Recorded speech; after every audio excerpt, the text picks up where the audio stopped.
Certaines histoires sur Internet sont vite oubliées, noyées dans le flot des posts, des commentaires et des mèmes. Et puis, il y a celles qui s'installent dans l'esprit, qui s'accrochent et qu'on ne parvient pas à oublier. L'histoire de U/Concern Dad 1965, le père de Colby, appartient à cette seconde catégorie. C'est un récit bouleversant de trahison, de culpabilité et de loyauté qui se déroule dans ce que beaucoup considéraient comme un foyer ordinaire. Une maison calme, un chien fidèle nommé Colby et un fils adolescent dont les actes allaient déclencher une suite d'événements dévastateurs. Loin des histoires fictives ou des récits sensationnalistes, celle-ci est cruellement réelle, racontée à travers les publications de Reddit, détaillant les mois de tension, de secrets et de confrontations difficiles. Ce que l'on découvre ici, ce n'est pas seulement l'abus subi par un animal de compagnie, mais aussi l'impact profond sur une famille, la peur, la méfiance, la rupture de confiance et les choix impossibles auxquels un parent est confronté. David, alias U/Concern Dad 1965, se retrouve à jongler entre la protection de son fils, la sécurité de Colby et la survie émotionnelle de chacun. À travers ses posts, il nous emmène dans un voyage à la fois douloureux et éclairant. On voit le poids de la responsabilité parentale, la complexité des relations familiales et l'importance de la loyauté et de la vérité. Même dans les situations les plus difficiles, Colby, silencieux et observateur, devient le catalyseur qui révèle la réalité cachée et force des décisions qui changent la vie de tous les membres de cette famille. Partie 1. La découverte. L'histoire commence par un soir ordinaire où U/Concern Dad 1965, père et mari, rentre chez lui après une longue journée de travail. La maison, habituellement chaleureuse et animée par les petits gestes du quotidien, lui paraît étrange. Un silence pesant remplace les bruits familiers, le tintement des clés dans la porte, le fracas des jouets éparpillés, ou même le doux claquement des pattes de Colby, le golden retriever de la famille, qui l'accueillait toujours avec enthousiasme. Ce soir-là, rien de tout cela. Colby reste dans un coin, la tête basse, le regard fuyant, comme s'il pressentait quelque chose d'inhabituel. David pose son manteau, essuie ses lunettes embuées et observe le chien. Une inquiétude sourde commence à se former dans sa poitrine. Ce comportement n'est pas normal. Colby est doux, affectueux et jamais il ne s'éloigne de ceux qu'il aime. Mais ce soir-là, quelque chose cloche. L'atmosphère de la maison semble chargée de tension, comme si un voile invisible recouvrait chaque pièce. C'est alors qu'en passant devant la chambre de son fils adolescent, David remarque un carnet de croquis laissé sur le bureau. Curieux, il ouvre et feuillette quelques pages. Dessins, griffonnages, motifs abstraits, mais une phrase attire immédiatement son attention. « Je suis désolé, je ne voulais pas. Je ne comprends pas pourquoi j'ai fait ça. » Son cœur se serre, la phrase n'a rien d'innocent. Elle ne parle pas d'un dessin ou d'un devoir d'école. Elle laisse entendre une faute grave, un acte d'Ethan, son fils de 14 ans, n'ose pas verbaliser. David sent l'angoisse le gagner. Il s'assoit, les mains crispées sur le carnet, et relit ces mots plusieurs fois, comme pour s'assurer de ne pas l'avoir mal interprété. Mais le sens est clair, quelque chose de terrible s'est passé, et il implique son fils et leur chien. Le père décide de confronter Ethan. Il monte dans sa chambre, frappe doucement à la porte et l'appelle par son prénom. Le garçon, surpris, le regarde, casque encore sur les oreilles, visage fermé. David s'assoit à côté de lui et tente d'amorcer la conversation avec douceur, mais aussi avec la gravité nécessaire. Chaque mot est pesé. « Ethan, je veux que tu me dises la vérité. Que s'est-il passé avec Colby ?» demande-t-il avec prudence. Ethan reste silencieux plusieurs secondes. Le visage crispé, les yeux détournés. Puis d'une voix tremblante, presque inaudible, il avoue. Il a été brusque avec Colby. Il a crié, utilisé ses mains et une brosse à cheveux contre le chien. David ressent un mélange de colère, de tristesse et de dégoût, mais aussi une profonde inquiétude pour son fils. Il comprend que ce geste n'est pas seulement cruel envers l'animal, mais aussi révélateur d'un malaise profond, d'une incapacité à gérer sa propre colère et sa culpabilité. Le père se trouve face à un dilemme. Comment réagir? Faut-il punir, protéger, signaler? Il décide d'abord de garder cela entre eux, essayant de comprendre la situation et de protéger son fils tout en veillant à la sécurité de Colby. Il établit des règles strictes et promet à lui-même de surveiller la situation de près, conscient que chaque minute compte. La tension dans la maison devient palpable. Colby, toujours méfiant, refuse de s'approcher d'Ethan. La vie quotidienne devient un équilibre précaire entre le silence pesant, la surveillance discrète du chien et les discussions à voix basse entre David et son épouse, qui pour l'instant ignore la gravité complète de la situation. Le quotidien se transforme en une attente silencieuse, ponctuée d'angoisse et de peur, alors que la relation entre le père et le fils se réorganise autour de cette révélation terrible. Partie 2. La répétition et l'escalade. Quelques semaines après la première confrontation, David pensait avoir réussi à établir un fragile équilibre. Il avait parlé longuement avec son fils, avait posé des limites claires et surveillé attentivement Colby. Mais ce que le redoutait arriva. Ethan renia sa promesse. Le fils recommença à maltraiter Colby, malgré les avertissements et les explications de son père sur la gravité de ses actes. David découvrait la situation par hasard. Il avait quitté brièvement la pièce, pensant que son fils et Colby seraient en sécurité. Lorsqu'il revint, un frisson le parcourut. L'odeur, les mouvements du chien, les signes de peur et de soumission. Tout indiquait qu'Ethan avait encore frappé. Le cœur de David se serra d'une douleur indescriptible. La colère et le désarroi se mélangeaient à une profonde culpabilité. Il avait cru protéger Colby, mais il avait échoué. À ce moment, il comprit qu'il ne pouvait plus garder cela secret. Sa femme devait être impliquée. Lorsqu'il lui raconta ce qui s'était passé, la réaction fut immédiate et intense. Au lieu de comprendre la gravité de la situation et de se concentrer sur la sécurité de Colby, elle douta de David. Elle pensa que c'était peut-être lui qui avait blessé le chien et que l'histoire était inversée. Ce fut un choc total. La confiance déjà fragile se fissura complètement. La maison devient un lieu de tension permanente. Les conversations se transformaient en accusations silencieuses. Les silences lourds et pesants, chaque geste surveillé par l'un ou l'autre parent. Colby, qui autrefois symbolisait la joie et la loyauté, était devenu un miroir du malaise familial. Chaque regard, chaque déplacement du chien révélait la peur, la confusion et la douleur. David ne savait plus comment agir. Devait-il protéger Colby à tout prix, même si cela signifiait affronter sa femme et perdre le contrôle sur la maison, ou devait-il protéger la famille de lui-même et espérer que son fils change? Le soir, David restait éveillé tard, à réfléchir. Ses pensées tournaient en boucle. Pourquoi a-t-il recommencé? Ai-je été un mauvais père? Et si je ne fais rien? Colby souffrirait encore? Chaque question le déchirait. Le poids de la responsabilité familiale reposait entièrement sur ses épaules. Il savait que l'inaction n'était pas une option. David tenta plusieurs approches. Il parla avec Ethan calmement, expliquant que chaque geste avait des conséquences. Il fit des règles strictes. Pas de contact avec Colby sans surveillance, pas de moment seul, mais chaque tentative semblait échouer. L'adolescent habile à manipuler la situation et à nier les faits persistait dans ses comportements. David sentait sa patience s'effriter, remplacée par un mélange de peur, de colère et de frustration. Le père chercha également du soutien en ligne. Il postait sous le pseudonyme u/concernedad 1965, demandant des conseils sur Reddit, dans des subreddits comme r/askreddit ou r/bestofredditupdate. Les réponses variaient. Certains lui conseillaient d'appeler les autorités, d'autres de chercher une aide psychologique pour Ethan. Chaque message lui renforçait sa détermination à protéger Colby, tout en essayant de ne pas briser complètement son fils. La tension culmina lorsqu'une dispute éclata entre les parents. La mère, encore incrédule et perturbée, reprocha à David d'exagérer et de l'accuser à tort. La colère, la frustration et le désespoir éclatèrent dans la maison. Chaque mot blessait, chaque geste était chargé de reproches. David comprit qu'une rupture était inévitable. L'unité familiale venait de se fracturer et la maison n'était plus un refuge, mais un champ de bataille silencieux. C'est alors qu'une décision difficile fut prise.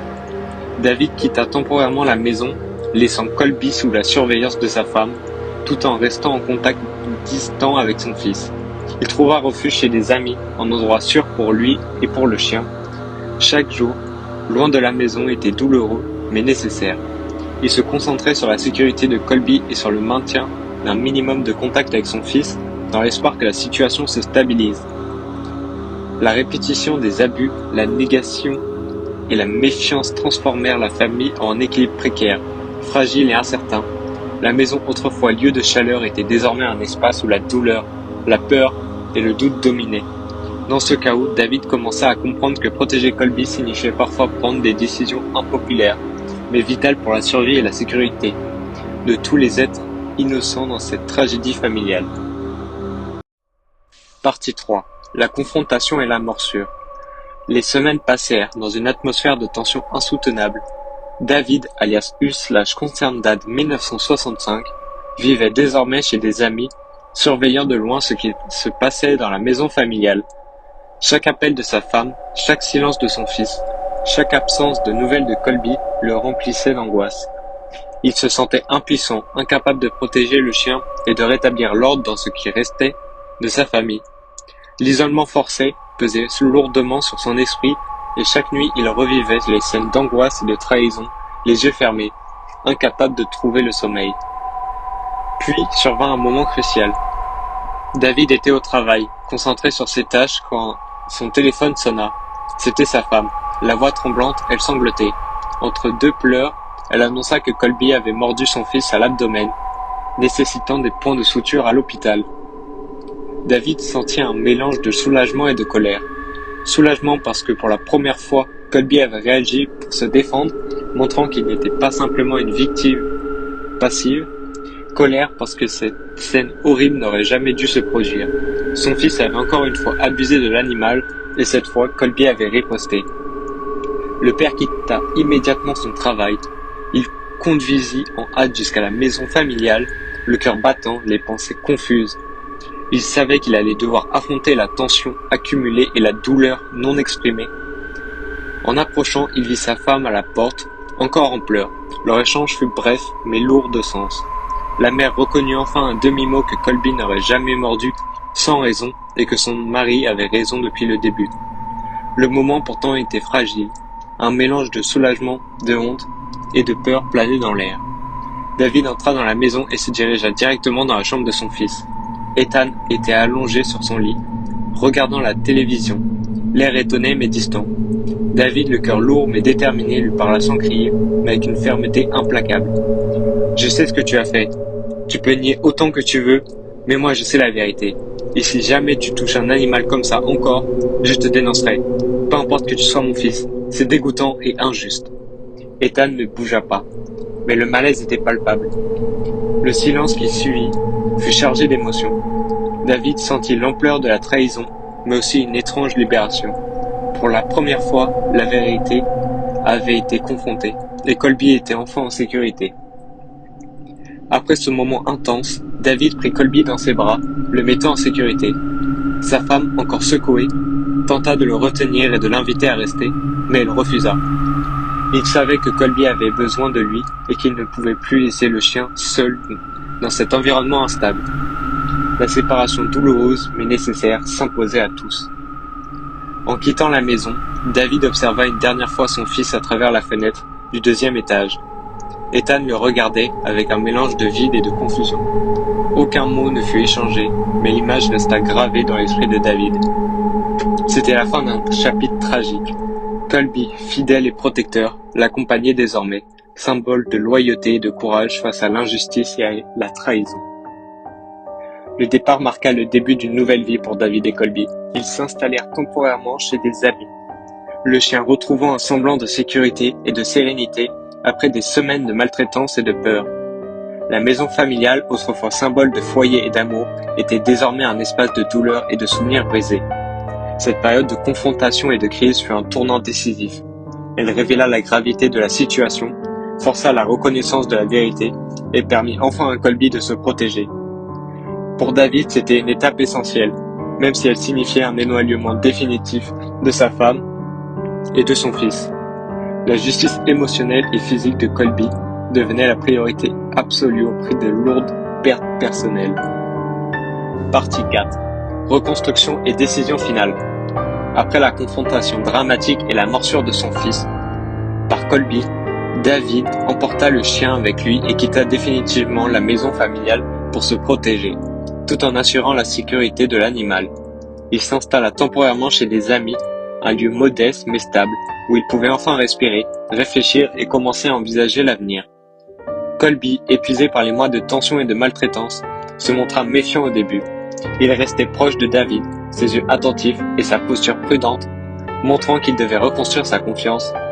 Mais chaque caresse, chaque mot doux lui redonnait peu à peu la sérénité.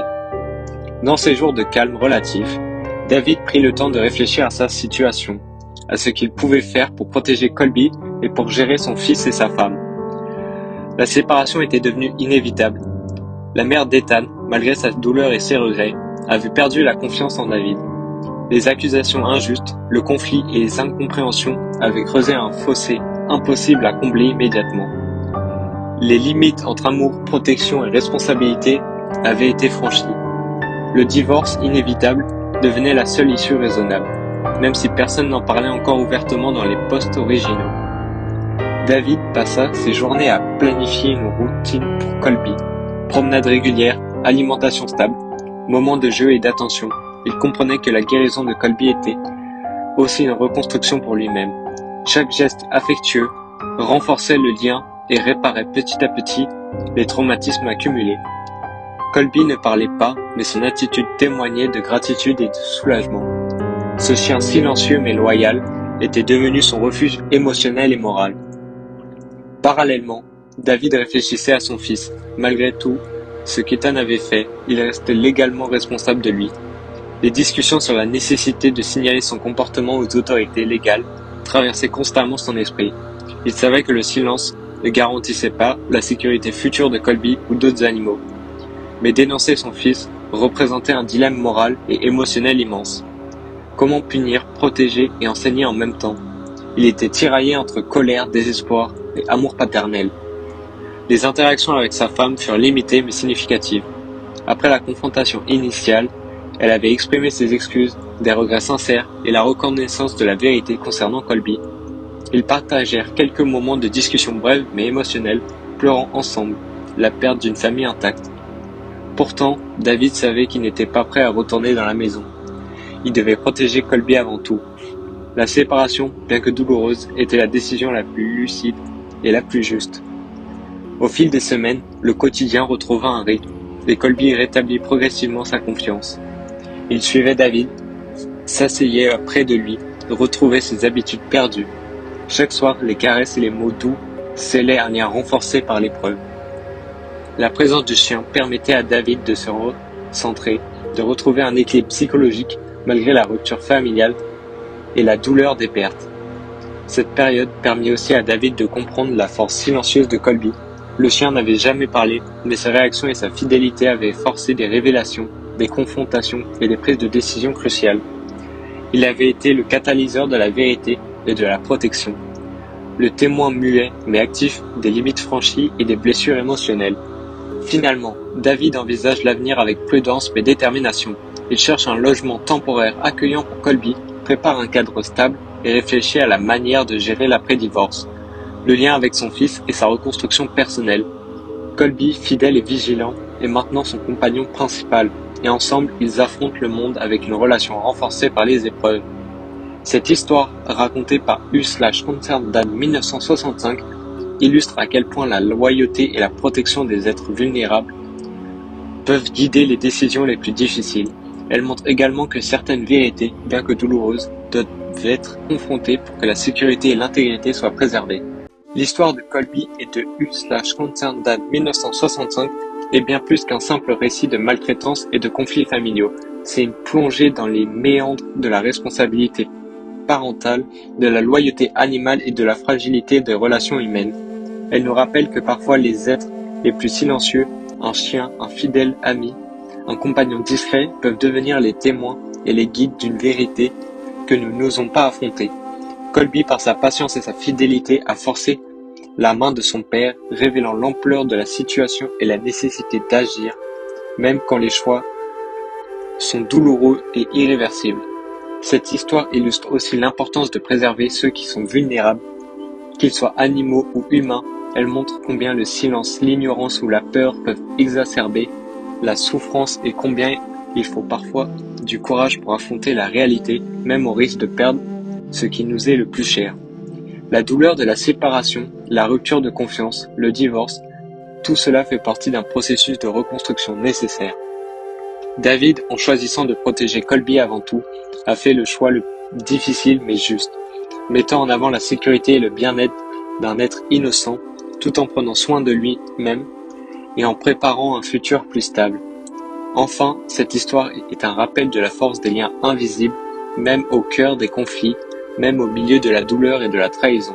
Il existe des connexions silencieuses qui guident nos décisions et nous aident à rester humains.